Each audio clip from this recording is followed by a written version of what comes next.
Hello everyone. आज हम पढ़ेंगे यातायात या परिवहन।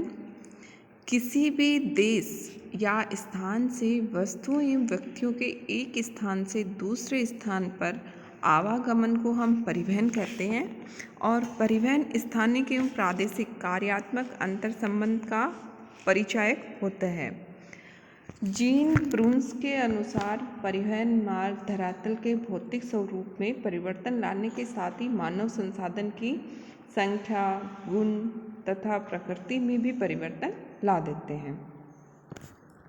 परिवहन की जो सुविधा है की उपलब्धता किसी भी प्रदेश की औद्योगिक तथा व्यापारिक प्रगति को प्रभावित करती है। और जो वर्तमान आर्थिक व्यवस्था है उसमें परिवहन के साधन ही संयोजित करते हैं जो आर्थिक व्यवस्था है उसको। इस कारण से परिवहन को व्यापारिक जो क्रियाएं हैं उनका मूलाधार कहा जाता है। और जो परिवहन है वो किसी भी अर्थव्यवस्था में तृतीय वर्ग की क्रिया है। हमें पता है कि तृतीय व्यवसाय में जो सेवाएं होती हैं वो आती है, जिसमें परिवहन है, बैंकिंग है। तो ये तृतीय व्यवसाय अर्थव्यवस्था में तृतीय वर्ग की क्रियाएं हैं। अब देखो परिवहन के कुछ आधार हैं कि परिवहन किन आधारों पे होता है।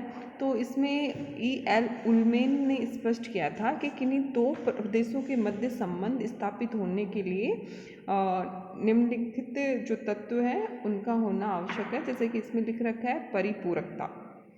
दो प्रदेशों के बीच परिवहन की आवश्यकता तभी होती है जब किसी वस्तु या वस्तुओं के लिए एक प्रदेश में मांग हो और दूसरे में इस मांग की पूर्ति करने के लिए वस्तु विशेष का आधिक्य या अधिशेष हो, यानी कि सरप्लस हो। एक प्रदेश में किसी वस्तु या वस्तुओं की मांग और दूसरे में उसका आधिक्य हो। तो परिपूरकता उत्पादन पैमाने में अंतर तथा प्राकृतिक दशाओं में विभिन्नता के कारण उत्पन्न होती है। दूसरा जो है वो है मध्यवर्ती आपूर्ति स्रोतों का अभाव। परिवहन के लिए दो देशों के मध्य विशिष्ट परिपूरकता के अतिरिक्त किसी मध्यवर्ती आपूर्ति स्रोतों का अभाव भी अनिवार्य आवश्यक तथ्य है। देखो अगर किसी एक वस्तु की मांग होती है लेकिन उसको किसी दूसरी जगह से पूर्ति हो जाती है तो फिर दो दूर जो स्थित होते हैं उनके बीच में मतलब परिवहन स्थापित नहीं हो पाता है। जैसे कि यदि किसी प्रदेश में किसी वस्तु विशेष की मांग है और उसकी पूर्ति अनेक स्रोतों से भी संभव है या संभव हो सकती है, तो उस स्थिति में वह प्रदेश किसी भी स्रोत से अपनी मांग की पूर्ति कर सकता है। सामान्यतः निकटवर्ती जो स्रोत है उसी से मांग की पूर्ति होती है। अतः जो दूरस्थ प्रदेश होता है और जो इस प्रदेश है उसके मध्य परिपूरकता होते हुए भी इनके बीच परिवहन संबंध स्थापित नहीं होता है। जैसे कि आप समझ रहे हो कि जैसे मैं समझा रही हूँ कि ये कोई प्रदेश है, इसमें किसी वस्तु की मांग है और इसको पूर्ति करने के लिए ये कुछ बिंदु हैं। तो अगर इसमें परिपूरकता की स्थिति तो बनती है कि इस जो केंद्र है इसमें किसी वस्तु की मांग है, लेकिन इसके जो मांग को जो पूर्ति करने वाले वो बहुत सारे प्रदेश हैं। तो इसमें ये जो सबसे निकट होगा उससे इस वस्तु की मांग की पूर्ति कर लेगा, लेकिन इन प्रदेशों से इसका परिवहन संबंध स्थापित नहीं होगा। तो इसलिए मध्यवर्ती आपूर्ति स्रोतों का अभाव होना परिवहन का आधार है। अगला है विनियमितता या स्थानांतरणीयता। दो प्रदेशों के मध्य परिवहन संबंध तब तक स्थापित नहीं होता है जब तक उनमें विनियमितता न हो। अब देखो इसका अर्थ क्या होता है विनियमितता का, कि एक प्रदेश दूसरे प्रदेश से वस्तु मांगने में सक्षम हो, और ऐसा तभी हो सकता है जब उस वस्तु के परिवहन में उतना ही परिवहन व्यय अथवा समय लगे जो कि आर्थिक दृष्टि से लाभदायक हो। अब ऐसा भी नहीं है कि मांग वाले प्रदेश और आपूर्ति करने वाले प्रदेश के मध्य इतनी दूरी हो कि वो आर्थिक दृष्टि से परिवहन व्यय और समय बहुत अधिक लगे, तो वो आर्थिक दृष्टि से उपयुक्त नहीं होता है। तो ऐसे में उनके मध्य परिवहन संबंध स्थापित नहीं होते हैं। अब है परिवहन के प्रकार। तो परिवहन के 3 प्रकार से होता है, जल परिवहन, स्थल परिवहन, वायु परिवहन। जिसमें स्थल परिवहन, तो देखो स्थल परिवहन भी दो प्रकार से होता है, एक रेल परिवहन तथा सड़क परिवहन। यात्रियों के लिए सड़क और रेल दोनों ही महत्वपूर्ण है, किंतु जो व्यापारिक दृष्टिकोण है उनसे रेल मार्ग अपेक्षाकृत अधिक महत्वपूर्ण है। अब देखो आज हम रेल परिवहन के बारे में पढ़ेंगे। सर्वप्रथम इंग्लैंड में जेम्स वाट ने 1769 में स्टीम इंजन का आविष्कार किया। 1804 में ब्रिटिश इंजीनियर है रिचार्ड ट्रेविथिकन ने इंग्लैंड में प्रथम स्टीम लोकोमोटिव बनाया। 1814 में जॉर्ज स्टीफेंस ने सर्वप्रथम चलित वाष्प चलित प्रथम रेल इंजन बनाया। 1825 में पहली रेलगाड़ी वो चली थी इंग्लैंड में स्टोकटन से डार्लिंगटन के मध्य। फ्रांस में प्रथम रेल 1827 में, संयुक्त राज्य अमेरिका में 1830 में, जर्मनी में 1835 में और भारत में 1853 में मुंबई से ठाणे के बीच में। तो ये थी रेल सेवा। आप देखो इसको भी प्रभावित करने वाले कुछ कारक है, जिसमें धरातल है, आर्थिक कारक है, व्यापारिक वस्तुएं, कच्चा माल है। तो अब जो आपके सिलेबस में है वो है विश्व के प्रमुख रेल मार्ग। तो देखो विश्व में सर्वत्र रेल मार्गों का वितरण समान नहीं पाया जाता है, ये भी क्लियर है। तो यहाँ पर कुछ प्रमुख रेल मार्ग है, जिसमें पहला आता है ट्रांस साइबेरियन रेल मार्ग, जो कि विश्व का सबसे लंबा रेल मार्ग है।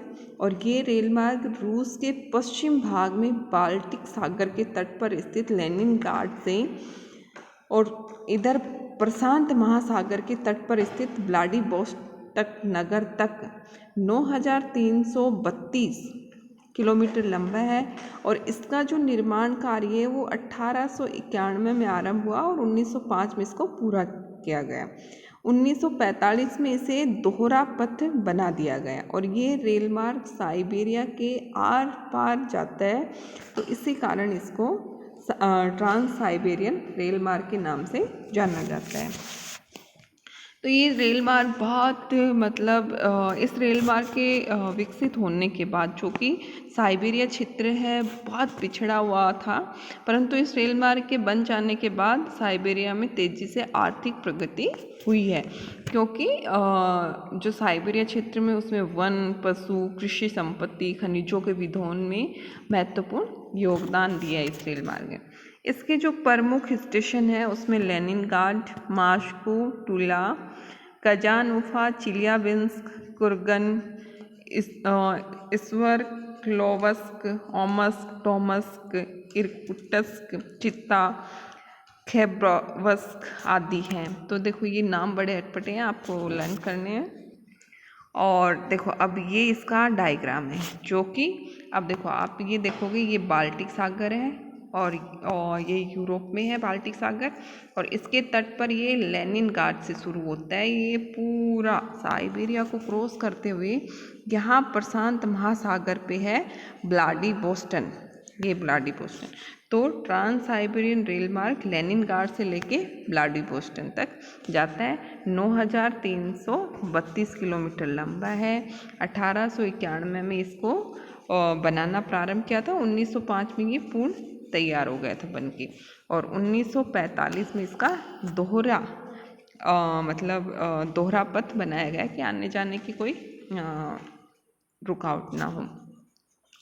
अब देखो इसमें जो मुख्य हैं, देखो लेनिनग्राड है, मास्को है, कजान है, ओमस्क है, इरकुटस्क है, उलान उदे है, चित्ता है।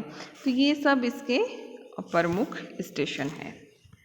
दूसरा आता है कैनेडियन पैसिफिक रेल मार्ग, यह कनाडा का प्रमुख रेल मार्ग है। अब देखो ये कनाडा जो उत्तरी अमेरिका का देश है कनाडा, उसमें है, और इसका निर्माण 1882 से 1886 की अवधि में हुआ और ये 7050 किलोमीटर लंबा है, और इसका विस्तार अटलांटिक तट पर स्थित हैलिफैक्स से तथा सेंट जॉन पतन से पश्चिम में प्रशांत महासागर के तट पर स्थित वैंकूवर समुद्र पतन तक है। अब देखो ये है इसका कैनेडियन पैसिफिक रेल मार्ग। देखो ये है अटलांटिक महासागर पर देखो इसमें ये है हैलिफैक्स जो कि अटलांटिक महासागर में है, और इससे ये देखो Quebec, Montreal, Sudbury, port Arthur, Winnipeg होते हुए कैलगरी और ये वैंकूवर जो कि प्रशांत महासागर में है।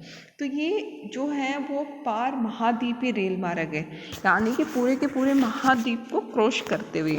तो देखो इसमें ये हैलिफैक्स से वैंकूवर तक है। अगला आता है उत्तरी पैसिफिक रेल मार्ग। ये संयुक्त राज्य अमेरिका का सबसे महत्वपूर्ण और सबसे लंबा रेल मार्ग है, जो कि 6100 किलोमीटर लंबा यह रेल मार्ग न्यूयॉर्क नगर से आरंभ होकर शिकागो होता हुआ प्रशांत महासागर के तट पर स्थित सिएटल नगर को जोड़ते हैं। दूसरा है यूनियन पैसिफिक रेल मार्ग। यह रेल मार्ग न्यूयॉर्क नगर को प्रशांत महासागरीय तट पर स्थित सैन फ्रांसिस्को को जोड़ता है और इसका निर्माण 1869 में किया गया। तीसरा है साउथ पैसिफिक रेल मार्ग। यह रेल मार्ग न्यूयॉर्क और लॉस एंजल्स के मध्य है। देखो इसमें जो ये तीनों है ये जो संयुक्त राज्य अमेरिका है उसके हैं ये तीनों रेल मार्ग, और इसमें पहला है ये स्टार्ट सभी न्यूयॉर्क से हो रहे हैं जो कि अटलांटिक महासागर के तट पे है। न्यूयॉर्क से शिकागो तक सेम है। फिर इसके बाद जो उत्तरी पैसिफिक है वो ऊपर की तरफ चला जाता है, और कहाँ तक जाता है, ये जाता है सिएटल नगर तक। सॉरी ये गलत है, वैंकूवर नहीं, सिएटल नगर तक जाता है। दूसरा है ये यूनियन पैसिफिक, ये जाता है सैन फ्रांसिस्को तक। तीसरा है जो साउथ पैसिफिक है वो जाता है न्यूयॉर्क से लॉस एंजल्स। ये तीनों मिलते हैं शिकागो में, यानी कि शिकागो से इनकी 3 शाखा हो जाती है। जैसे पहली जाती है सिएटल नगर तक, दूसरी सैन फ्रांसिस्को, तीसरी लॉस एंजल्स।